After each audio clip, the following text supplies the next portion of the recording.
Kantara movie में जो 3 देवता दिखाए गए हैं वो सिर्फ कहानी नहीं बल्कि एक ऐसा रहस्य है जिसे दुनिया से छिपा कर रखा गया। पंजुर्ली देव की कथा कहते हैं बहुत प्राचीन समय में एक वराह देवता के 5 पुत्र हुए थे, पर नियति को कुछ और मंजूर था। उनमें से एक नवजात पीछे छूट गया, अकेला, भूखा, प्यासा और मौत के करीब पहुंच गया। तभी माता पार्वती वहां से गुजरी। उन्होंने उस तड़पते हुए बच्चे को देखा और उनके मातृत्व ने करवट ली। वो बच्चे को उठाकर कैलाश पर्वत ले आईं और उसे अपने पुत्र की तरह पालने लगी। सालों बीत गए, पर वह बालक बड़ा होकर एक भयानक वराह बन गया, जिसके दांत पहाड़ जैसे और शक्ति अग्नि जैसी थी। पर उसी शक्ति ने उसे पीड़ा भी दी। उसके शरीर में भयंकर खुजलाहट रहती और वह उसे मिटाने के लिए धरती की फसलें रौंदने लगा। फसलें नष्ट हो गईं, लोग भूख से तड़पने लगे और संसार रोने लगा।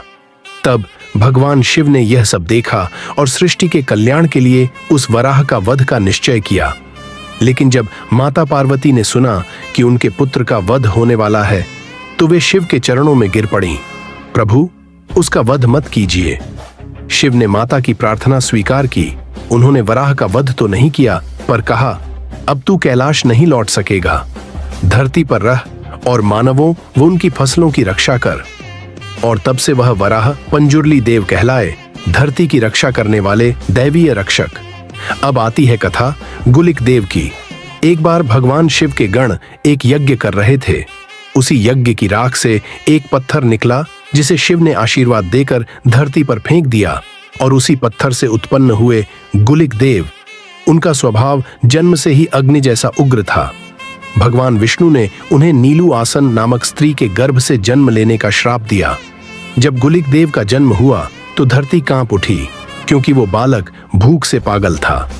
वह जो भी देखता खा जाता, यहाँ तक कि घोड़े और हाथियों का खून भी पी जाता था। तब भगवान विष्णु उनके सामने प्रकट हुए और बोले, हे गुलिक, अब मेरी इस छोटी उंगली को चूसो। और जैसे ही गुलिक ने उंगली चूसी, उनकी भूख शांत हो गई। विष्णु जी ने उन्हें आदेश दिया, अब तू धरती पर रहेगा और मनुष्यों की रक्षा करेगा। तभी से गुलिक देव धरती के रक्षक देवता बन गए। समय बीतने के साथ दोनों की शक्तियां इतनी बढ़ गईं कि उनके बीच अहंकार की अग्नि जल उठी। एक दिन भयानक युद्ध हुआ। तभी माता पार्वती प्रकट हुई। उन्होंने दोनों को शांत किया और कहा, तुम दोनों भाई हो, धरती तुम्हारी माता है, अब साथ मिलकर उसकी रक्षा करो। तब से पंजुर्ली देव और गुलिक देव धरती पर साथ रहते हैं, और जिनके घर ये दोनों पूजे जाते हैं वहां न तो दुष्ट शक्तियां आती हैं, न ही फसलों का नाश होता है। ऐसे रहस्य के लिए हमारे चैनल को सब्सक्राइब करें।